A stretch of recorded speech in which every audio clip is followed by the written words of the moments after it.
Hello, friends. Welcome you all to Agyate Coach. This is a channel for like minded, inquisitive souls like us who want to connect with their true self and, in the process, get connected to their dharma. Be able to read, talk, and discuss true unknown stories from our ancient texts.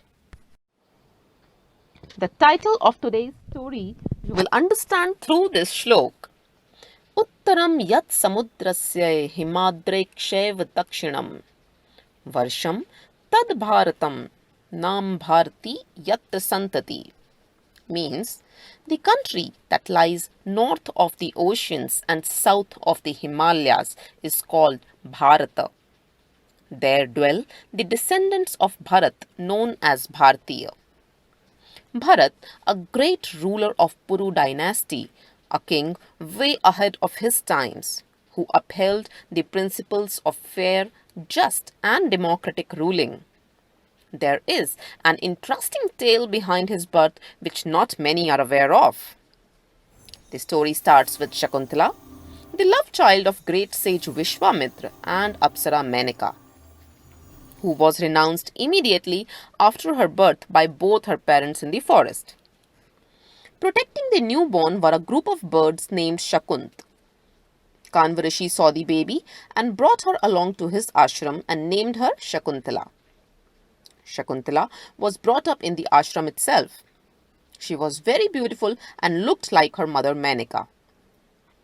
One day, the king of Hastinapur, Dushyant, came to the forest for hunting and visited Kanvarishi's ashram to meet him. Kanvarishi was out on a pilgrimage. Shakuntala asked him to come some other time. Shakuntala gave her introduction to the king that she is the adopted daughter of Kanvarishi. On seeing Shakuntala, King Dushyant was besotted by her beauty and fell in love with her. Shakuntala was also impressed by the king. When the king proposed marriage to her, she accepted and both had a Gandharva Vivah in the forest. After marriage, King Dushyant stayed in the ashram with Shakuntala for some time. But due to the responsibility of his kingdom, he had to return to his palace. He promised Shakuntala that when Kanvarishi returned, he would come and take her to the palace. As a token of his love, he gave Shakuntala a gold ring and returned to Hastinapur. One day, Rishi Durvasa stopped there at the hut for hospitality. Shakuntala, lost in her love thoughts, fails to hear his calls. The temperamental sage turns back and curses her. He whose thoughts have engrossed you would not remember you anymore. On the plea of her companions, the enraged sage relented and added a condition to his curse statement, that he will only recall her upon producing some significant souvenir. Days rolled by. Kanvarishi also returned, but nobody from the palace came to fetch her. She told Kanvarishi the whole thing about King Dushyant and her own Gandharv Vivah and her pregnancy. On knowing this, her father immediately made arrangements for her travel along with a few of his disciples, as he believed it was not right for a married girl to stay with her father. While travelling, by mistake Shakuntala's gold ring given to her by Dushyant accidentally drops into the river and is swallowed by a fish and lost. When Shakuntala presents herself before the king Dushyant under the spell of the curse, he fails to acknowledge her as his wife. On being publicly humiliated like this, she decides not to go back to her father and embarrass him, and rather goes into very deep forest and gives birth to her son all alone.